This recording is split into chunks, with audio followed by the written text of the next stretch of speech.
प्राचीन भारत में विक्रमगढ़ नाम का एक राज्य था, जिस पर अत्यंत क्रूर और निर्दयी राजा विकराल सिंह का राज्य था। राजा हर दिन एक नई लड़की से विवाह करता और दूसरे ही दिन अपनी उस नव विवाहिता पत्नी को फांसी पर लटका देता। राजा के इन कठोर और क्रूर फैसलों से उसकी सारी प्रजा बहुत दुखी थी। राजा के मंत्री और दरबारी भी उससे बहुत दुखी थे, पर उनकी इतनी मजाल नहीं थी कि वो राजा के सामने अपनी नाराजगी जाहिर कर पाते या उसे समझाने का प्रयास करते। पूरे राज्य में एक अजीब से भय के माहौल के साथ एक सन्नाटा पसरा रहता। राज्य के लोग जानते थे तो बस इतना कि राजा हर दिन एक नई लड़की से शादी करता है और अगली सुबह उसे मौत के घाट उतार देता है। पर वो ऐसा क्यों करता है, इसके पीछे के कारण को कोई नहीं जानता था। राज्य के दक्षिणी छोर पर घने जंगलों के बीच एक बूढ़ा जादूगर अपनी बेटी सुदक्षिणा के साथ रहता था। वो राजा के कृत्यों से भली भांति परिचित था, इसलिए समय रहते वो नगर को छोड़कर बाहर जंगल में रहने लगा। उसकी बेटी सुदक्षिणा अत्यंत सुंदर, अक्लमंद और साफ हृदय वाली लड़की थी। वह अपने पिता के पास आने वाले हर व्यक्ति की मदद करती थी। अगर कोई बीमार आता तो वह औषधियां बनाकर उसे ठीक कर देती। अगर कोई दुखी आत्मा उसके पास आती तो वह अपनी बातों से उसे सुकून देती। एक दिन जब जादूगर को किसी कार्य से नगर जाना था तो सुदक्षिणा भी जिद करके उस दिन अपने पिता के साथ चल पड़ी। जब दोनों नगर के प्रवेश द्वार पर पहुंचे तभी नगर से रोते बिलखते राजा को बद्दुआएं देते लोग आज फिर से उसके द्वारा फांसी दी गई एक लड़की के शव को उठाए आ रहे थे।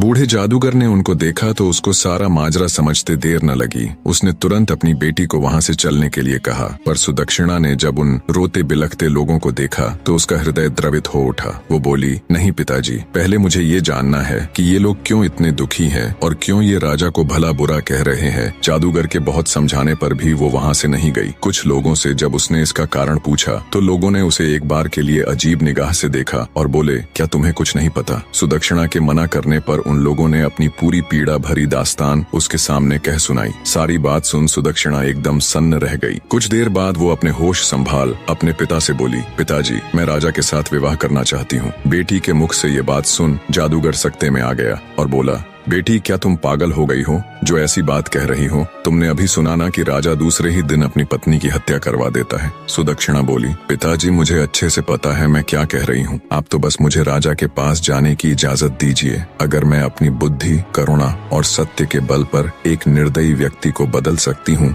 तो यह मेरे जीवन की सबसे बड़ी उपलब्धि होगी, वरना एक दिन मरना तो सभी को है और किसी की मृत्यु राजा के नहीं बल्कि उस ऊपर वाले के हाथ में है। बहुत कहने सुनने पर ना चाहते हुए भी जादूगर को अपनी बेटी की जिद के आगे झुकना पड़ा। उसने भारी हृदय के साथ अपनी बेटी को राजा के पास जाने की इजाजत दे दी। पिता से आज्ञा मिलने पर सुदक्षिणा उनको प्रणाम कर एक दृढ़ निश्चय के साथ राजा के महल की ओर चल पड़ी। आखिर क्यों राजा विवाह के एक दिन बाद ही अपनी नव विवाहिता पत्नी को फांसी पर लटका देता था? शुरू से राजा ऐसा क्रूर और निर्दयी नहीं था। वो एक बड़ा ही नेक दिल और प्रजा को चाहने वाला राजा था। जब वो शादी के लायक हुआ तो उसके पिता राजा नंदसेन ने उसका विवाह रूपवती के साथ कर दिया। रूपवती बिल्कुल अपने नाम की ही तरह अति सुंदर स्त्री थी। राजा विकराल सिंह भी उसके रूप का कायल हो गया। वो दिलोजान से अपनी पत्नी को प्यार करने लगा। सब कुछ ठीक चल रहा था, पर फिर एक दिन ऐसा हुआ कि राजा के पैरों नीचे से जमीन खिसक गई। एक दिन राजा कचहरी से सीधा रानीवास की तरफ चला गया। जब वो रानी के कक्ष में पहुंचा तो उसने देखा उसकी पत्नी रूपवती एक गुलाम के साथ इश्क लड़ा रही है। ये देख राजा विकराल सिंह का संसार उजड़ गया। उसने तुरंत अपनी पत्नी और उस गुलाम को जिंदा एक दीवार में चुनवा दिया। रानी रूपवती की मृत्यु उपरांत राजा एक गुमनामी के समुन्दर में डूबता चला गया। उसने सबसे मिलना जुलना बंद कर दिया, कचहरी दरबार जाना छोड़ दिया। बस एक अंधेरे कमरे में ही खुद को बंद रखने लगा। राजा जब भी आंखें बंद करता उसे अपनी पत्नी और गुलाम का वो दृश्य याद आता। समय बीता, पर वो दृश्य राजा भूल नहीं पा रहा था। बस वहीं से राजा के अंदर एक राक्षस ने जन्म ले लिया और वो प्रतिशोध की अग्नि में जलने लगा। राजा ने मंजे हुए चित्रकारों को बुलाकर रानी संग गुलाम का वो दृश्य ज्यों का त्यों बनवा लिया और उस तस्वीर को अपने शयन कक्ष में टंगवा दिया। अपनी पत्नी की बेवफाई से राजा इस कदर आहत हुआ कि उसे अब पूरी औरत जात ही बेवफा लगने लगी। उसके दिल में औरतों के प्रति ये नफरत की आग कभी कम न हो, इसलिए उसने उस पल की वो तस्वीर बनवा कर अपने कमरे में लगवा ली। क्रोधाग्नि में अंधे राजा ने फैसला किया कि वो हर दिन एक नई स्त्री से विवाह करेगा और अगले दिन उसको मौत के घाट उतरवा देगा। शुरू में राजा के इस दर्दनाक फैसले को लेकर मंत्रियों ने उसे बहुत समझाया, पर राजा ने किसी की नहीं सुनी। तब से लेकर अब तक राजा निर्दयता और क्रूरता से भरा जीवन जी रहा था। इधर जादूगर की लड़की सुदक्षिणा भी राजा के महल पहुंच गई। उसने महल के पहरेदारों से कहा कि उसे राजा से मिलना है, वो उनकी पत्नी बनना चाहती है। ये सुन पहरेदारों ने उसे अजीब निगाह से घूरा और चुपचाप उसका संदेश राजा तक पहुंचा दिया। राजा भी चक्कर में पड़ गया कि ऐसी कौन पागल लड़की है जो खुद मृत्यु को गले लगाना चाहती है। उसने सेवकों को उसे तुरंत उसके पास लाने का आदेश दिया। सिपाहियों के साथ आती सुदक्षिणा को राजा ने देखा तो वो उसे देखता ही रह गया। उसने आज तक इतनी मासूम और सुंदर स्त्री नहीं देखी थी। उसको देख राजा के चेहरे पर खुशी की मुस्कान आ गई, पर जल्दी ही वो फिर से मायूस हो गया। राजा ने सुदक्षिणा से पूछा, ए लड़की, क्या सोचकर तुम यहाँ आई हो? क्या तुम्हें पता नहीं कि मुझसे शादी करने का मतलब मौत को गले लगाना है? सुदक्षिणा दृढ़ निश्चय के साथ राजा की आंखों में देखती हुई बोली, हे राजा, मुझे आपके बारे में सब मालूम है। सब कुछ जानकर ही आपसे शादी करने का फैसला किया है। राजा विकराल हैरान होते हुए बोला, ठीक है, अगर तुम सब जानती हो और तुम्हारा यही फैसला है तो मुझे कोई एतराज नहीं। शादी की तैयारी करो, हम कल ही तुमसे विवाह करेंगे। राजा और जादूगर की लड़की का विवाह हो जाता है। जादूगर की लड़की सुदक्षिणा एक रानी और राजा की पत्नी बन जाती है। रात में सुदक्षिणा 16 श्रृंगार कर सुहाग सेज पर बैठकर राजा का इंतजार करती हैं। जब राजा विकराल सिंह अपने कमरे में आया और दुल्हन के रूप में सजी हुई जादूगर की लड़की को देखा तो वो उसकी खूबसूरती का कायल हो जाता है। पर तभी उसका ध्यान दीवार पर लगी उसकी पत्नी की तस्वीर की तरफ चला गया। उसको देखते ही राजा गुस्से में तमतमा गया। उसकी सभी यादें ताजा हो गईं। राजा को औरतों की बेवफाई याद आ जाती है, पर राजा के दिल के एक कोने में सुदक्षिणा के साहस, उसकी सादगी और रूप को देखते हुए उसके लिए एक अलग ही जगह या कहे इज्जत बन गई थी। राजा ने गुस्से से सुदक्षिणा से कहा, तुमने यह बेवकूफी वाली हरकत क्यों की? ये जानते हुए भी कि कल सुबह तुम्हें हम कत्ल करवा देंगे। नवविवाहिता रानी बड़े ही शिष्टाचार और आदर के साथ बोली, मेरे स्वामी, ये फैसला तो उस ऊपर वाले ने किया है और उसका फैसला मुझे हर हाल में मंजूर है। राजा बोला, सुबह तुम्हारे साथ क्या होगा ये जानते हुए भी? रानी सुदक्षिणा बोली, महाराज, मैं अच्छी तरह जानती हूँ कि सुबह होते ही आप मुझे मरवा देंगे, लेकिन उससे पहले मेरे पास आज की पूरी रात है और मोहब्बत की खुशी को लंबाई से नहीं नापा जाता बल्कि उसकी गहराई देखी जाती है। राजा बोला, तुम्हारी इन दिल फरेब बातों का मेरे ऊपर कोई असर नहीं पड़ने वाला। रानी सुदक्षिणा बड़े स्नेह और मर्यादा के साथ बोली, हे स्वामी, मैं एक रात के लिए ही सही पर आपकी पत्नी तो हूँ। इस नाते इस रात पर मेरा पूरा हक है। सुबह जो आपको करना है आप कर लीजिए। बोली, महाराज, पर अभी के लिए अपने इस गुस्से को त्याग दीजिए और थोड़े शांत हो जाएं। रानी सुदक्षिणा की बात सुन राजा का क्रोध ठंडा पड़ जाता है और वो आराम से कमरे में रखी एक कुर्सी पर बैठ जाता है। रानी सुदक्षिणा बोली, महाराज, आज की रात आपका दिल बहलाने के लिए मैं आपको क्या सुनाऊं? कोई किस्सा सुनाऊं, कोई शेर और शायरी सुनाऊं या फिर कोई गाना सुनाऊं? राजा बोला, तुम मेरी एक रात की पत्नी हो और इस रात पर तुम्हारा पूरा हक है। चलो तुम कोई किस्सा सुना दो। रानी बड़े अदब से राजा को जी महाराज कह एक किस्सा सुनाना शुरू कर देती है। एक व्यापारी था, उसकी बीवी, एक जवान बेटी और 2 छोटे बेटे थे। बेटी जवान होने के कारण व्यापारी को दिन रात उसके विवाह की चिंता खाई जाती। वो पैसे जोड़कर धूमधाम से अपनी बेटी का विवाह करना चाहता था। एक बार उसे व्यापार के लिए परदेश जाना था। सफर लंबा था। वह अपने घर वालों से कुछ दिन में आने की कह चला जाता है। जाते हुए उसकी बेटी उसे खजूर देती है और कहती है, बाबा, सफर लंबा है, भूख लगे तो रास्ते में खा लेना। बेटी के दिए खजूर को लेकर व्यापारी परदेश के लिए निकल पड़ता है। लंबा रास्ता और तेज धूप के कारण वो चलते चलते थक जाता है। तभी उसे रास्ते में एक कुआं नजर आता है। सोचा क्यों न थोड़ी देर यहीं सुस्ता लूं, आराम से बैठकर खजूर खा लूंगा और शीतल जल ग्रहण कर लूंगा, फिर आराम से परदेश के लिए निकलूंगा। इसी सोच के साथ वो कुएं के किनारे बैठकर आराम से खजूर खाने लग जाता है। खजूर खाते खाते उसके हाथ से एक खजूर कुएं में गिर जाता है। खजूर जैसे ही पानी में गिरता है, कुएं का बिल्कुल साफ और निर्मल पानी एकदम से खून में बदल जाता है और तभी कुएं के अंदर से गुस्से से भरा एक दैत्य निकल कर आता है। राक्षस की आंखें लाल थीं और उसके हाथों में धार धार तलवार थी।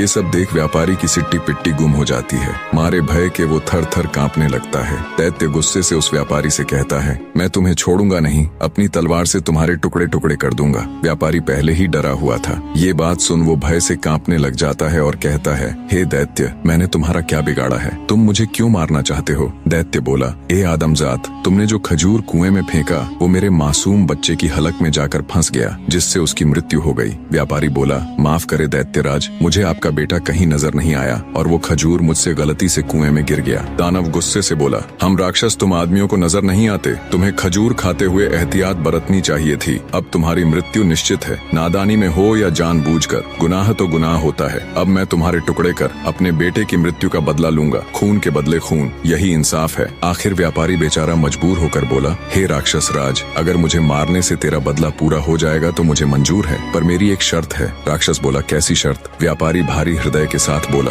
मेरे ऊपर अभी बहुत सी जिम्मेदारियां हैं। मैंने लोगों से कर्ज ले रखा है, वो कर्ज अदा करना है और अपनी जवान बेटी की शादी करनी है। एक बार ये जिम्मेदारियां पूरी कर दूं, उसके बाद मैं खुद तुम्हारे पास आ जाऊंगा, फिर तुम बेशक अपना बदला पूरा कर लेना। ये सुन राक्षस सोच में पड़ जाता है। इतनी कहानी कहते कहते सवेरा हो जाता है और रानी किस्सा सुनाना बंद कर देती है। राजा बोला, तुम चुप क्यों हो गई? मुझे बताओ कि राक्षस ने व्यापारी को मार दिया या फिर उसे उसके कहे अनुसार कुछ समय की मोहलत दे दी। रानी बोली, महाराज, रात खत्म तो बात खत्म, अब सुबह हो चुकी है और मेरे मरने का वक्त आ गया है। राजा बोला, लेकिन मुझे कम से कम इतना तो बता दो कि राक्षस ने उसे मारा या छोड़ दिया। रानी बोली, हे राजा, कहानी बहुत लंबी है, पूरी बताने के लिए वक्त की जरूरत है और अब वक्त खत्म हो चुका है। ये सुन राजा सोच में पड़ जाता है। कुछ सोचकर राजा जब अपनी नवविवाहिता रानी से कहता है, तुम चिंता मत करो, हम वक्त को रोक देंगे, हम तुम्हें एक दिन की जिंदगी और प्रदान करते हैं, अब तुम किस्सा सुनाओ। तब रानी बोली, नहीं मेरे सरताज, किस्से तो रातों को सुनाए जाते हैं, सुबह का वक्त हो चला है, आप अपने राजसी कार्य कीजिए, आगे का किस्सा तो मैं रात को ही सुनाऊंगी। ये सुन राजा सोचता है, कितनी ही लड़कियां मेरे पास आई और मौत के घाट उतार दी गई, सबके चेहरे पर मौत का भय साफ नजर आता था, पर इसके चेहरे पर तो भय नाम की कोई चीज ही नहीं है। खैर, इसका किस्सा मुझे बहुत दिलचस्प लगा है, इसलिए इसकी जान सिर्फ आज के लिए बख्श दी, कल इसका भी वही हाल होगा। राजा वहाँ से चला जाता है और अपने दिन भर के राजसी कार्यों में व्यस्त हो जाता है। इधर रानी हाथ जोड़ उस ऊपर वाले से प्रार्थना करती है, हे मालिक, हे परमेश्वर, मेरे पति को सद्बुद्धि देना, उसके इन पाप कृत्य को क्षमा करना और उसे सही रास्ता दिखाना प्रभु। शाम का वक्त हो जाता है। राजा बेसब्री के साथ कमरे में आता है और कहता है, रानी अब जल्दी से किस्सा सुनाना शुरू कीजिए। राजा की बेसब्री देख रानी कहती है, थोड़ा सब्र रखो महाराज, मैं आपके लिए खाना लगा देती हूँ, पहले भोजन ग्रहण कर लीजिए, फिर मैं आगे का किस्सा सुनाना प्रारंभ कर दूंगी। और राजा को खाना परोस देती है। राजा बोला, ये तो नौकरों के काम है, तुम ये क्यों कर रही हो? रानी बड़े प्यार से बोली, नहीं मेरे स्वामी, यह एक पत्नी का कर्तव्य होता है कि वो अपने पति का ख्याल रखे। राजा बोला, तुम्हें कौन सा मेरे साथ पूरा जीवन व्यतीत करना है, और वैसे भी आज की रात के बाद तो ये काम नौकरों ने ही करने हैं। रानी बोली, हे स्वामी, आज की रात ही सही, पर आपकी सेवा करने का मौका तो मिला, मरते समय सुकून से मर सकूंगी, जितना भी समय मिला अपने पति की सेवा तो की। ये सुनकर राजा के दिल को बहुत सुकून मिला, लेकिन तभी उसको अपनी बीवी की बेवफाई याद आ गई। राजा गुस्से से बोला, ये फालतू की बातें मुझसे न करो और जल्दी से किस्सा सुनाना शुरू करो। राजा की बात सुन रानी किस्सा सुनाना शुरू कर देती है। व्यापारी की बात सुन थोड़ी देर विचार कर दैत्य बोला, अगर मैं तुम्हें कुछ समय की मोहलत दे दूं तो क्या गारंटी है कि तुम वापस आओगे? व्यापारी बोला, हे राक्षस राज, उस ऊपर वाले की कसम खाकर कहता हूँ कि मैं अपने कामों को अंजाम देकर यहाँ जरूर आऊंगा और खुद को तुम्हारे हवाले कर दूंगा, मेरा विश्वास करो। दैत्य बोला, ठीक है, मैं तुम्हें 40 दिन की मोहलत देता हूँ। व्यापारी दैत्य का शुक्रिया करते हुए अपने घर की तरफ चल देता है। कुछ दिन के सफर के बाद वो अपने घर पहुँच जाता है। व्यापारी को घर आया देख उसके बीवी बच्चे खुश हो जाते हैं। उसकी पत्नी कहती है, स्वामी, आप थक गए होंगे, हाथ मुंह धो ले, मैं अभी आपके लिए खाना लगाती हूँ। इस बार पता नहीं क्यों मेरा दिल बहुत घबरा रहा था, शुक्र है उस ऊपर वाले का, आप सही सलामत घर आ गए। बीवी के मुख से ये बातें सुन अंदर ही अंदर व्यापारी का हृदय पीड़ा से तड़प उठा। सोचा, जब हमेशा के लिए जाऊंगा तो मेरे बीवी बच्चों का क्या होगा। व्यापारी ने कागज के अंदर अपनी जिंदगी के बचे हुए दिन लिखे होते हैं। धीरे धीरे समय निकलता जा रहा था और व्यापारी के जिंदगी के दिन भी। उसने अपनी बेटी के लिए योग्य रिश्ता देख उसकी शादी कर उसे विदा कर दिया। खुशी के साथ साथ व्यापारी अंदर से दुखी भी था, क्योंकि आज उसकी अंतिम रात थी। कल का दिन तुम्हारा आखिरी दिन है, कल वो दैत्य तुम्हारे टुकड़े टुकड़े कर देगा। व्यापारी बिस्तर में पड़ा पड़ा यही सब सोच रहा था। नींद उसकी आंखों से कोसों दूर थी। उसे रह रहकर ये बात खाए जा रही थी कि उसके मरने के बाद उसकी बीवी और बच्चों का क्या होगा। दुखी हृदय के साथ व्यापारी उठकर बैठ जाता है और सिसक सिसक कर रोने लगता है। उसके रोने की आवाज सुन उसकी पत्नी भी उठ जाती है। व्यापारी को ऐसे रोता देख वो घबराकर उससे पूछती है, क्या हुआ स्वामी, आप रो क्यों रहे हो? व्यापारी पहले तो बात को टालने की कोशिश करता है, पर जब उसकी पत्नी ने ज्यादा जोर देकर पूछा तो वो टूट जाता है और सारा किस्सा अपनी पत्नी को रोते रोते कह सुनाता है। सारी बात सुन व्यापारी की पत्नी का कलेजा मुंह को आ जाता है। वो तड़प उठती है और कहती है, स्वामी, आपकी जगह पर मैं उस दैत्य के पास जाऊंगी। मुझे चाहे कुछ भी हो जाए, चाहे वो दैत्य बेशक मेरी जान ही ले ले, पर मैं आपको कुछ भी नहीं होने दूंगी। राजा किस्से के बीच में ही बोल पड़ता है, वाह क्या औरत है, ऐसी औरत भी दुनिया में होती है। ऐसी नेक और वफादार बीवी की दहलीज पर तो फरिश्ते भी अपना सिर झुकाएं। रानी बोली, बिल्कुल ठीक कहा महाराज। कुछ बदकार औरतें होती हैं जिनकी वजह से सभी औरतों पर उंगली उठाई जाती है और सबको एक जैसा समझा जाता है। यह सुनकर राजा सोच में पड़ जाता है। रानी आगे का किस्सा सुनाना शुरू कर देती है। व्यापारी अपनी पत्नी को समझाता है और कहता है, ऐसी बात मत करो प्रिय, मेरे होते हुए अगर तुम्हें कुछ हो जाए तो धिक्कार है मेरे ऊपर। तुमने ये कह भी कैसे दिया कि तुम मेरी जगह उस राक्षस के पास चली जाओगी? गलती तो मुझसे हुई है और इस गलती की सजा तो मुझे ही भोगनी पड़ेगी। तुम मेरे बच्चों का ख्याल रखना, उन्हें मेरी कमी कभी महसूस मत होने देना। व्यापारी अपनी पत्नी को खूब समझाता है। ऐसे ही बातों बातों में रात निकल जाती है और सुबह हो जाती है। व्यापारी भारी हृदय के साथ अपने छोटे बच्चों और बीवी को गले लगाकर उनसे विदाई ले सफर के लिए चल पड़ता है। लंबा रास्ता तय कर वो उसी जगह पहुंच जाता है जहां उसे वो दैत्य मिला था। व्यापारी दैत्य को आवाज देता है, हे राक्षस राज, मैं तुम्हारे पास आ गया हूँ। मेरे 40 दिन पूरे हो गए हैं। आओ और मेरी जान लेकर अपना बदला पूरा कर लो। व्यापारी की बात सुन दैत्य बाहर आता है और व्यापारी को कहता है, तुम बहुत बहादुर हो जो इस तरह खुद मेरे पास मौत के मुंह में आ गए, लेकिन ए आदमजात, मैं तुम्हें मारूंगा नहीं क्योंकि मैं तुम्हें माफ कर चुका हूँ। दैत्य आगे कहता है, जब तुमने मुझसे समय मांगा था तब मुझे तुम्हारे ऊपर यकीन नहीं था, इसलिए उसी दिन से मैं तुम्हारा पीछा कर रहा था। तुमने जो कुछ कहा था वो बिल्कुल सत्य था। अब जाओ और अपने बीवी बच्चों को संभालो, तुम्हारे बिना उनका रो रो कर बुरा हाल है। दैत्य के मुख से ये बातें सुन व्यापारी की खुशी का ठिकाना नहीं रहा। उसने उस दैत्य का हाथ जोड़ शुक्रिया किया। किस्सा जब समाप्त हुआ तब तक राजा पूरी तरह भावुक हो चुका था। वो अब रानी की तरफ प्यार भरी नजरों से देख रहा था। रानी बोली, हे महाराज, सभी औरतें बिल्कुल भी एक जैसी नहीं होती और जब तक आप उस तस्वीर को अपने कमरे से नहीं हटा दोगे तब तक आपकी पीड़ा कभी कम नहीं होगी और आप हर औरत को बदकार ही समझेंगे। इतना सुन राजा अपनी बेवफा पत्नी की वो तस्वीर फाड़कर उसे नष्ट कर देता है और रानी के हाथों को अपने हाथ में लेकर कहता है, हे रानी, आज तुमने मेरा हृदय परिवर्तित कर दिया। मुझ पापी से पता नहीं कितने पाप हुए हैं। हे रानी, तुम धन्य हो, आज तुमने मेरी आंखें खोल दी।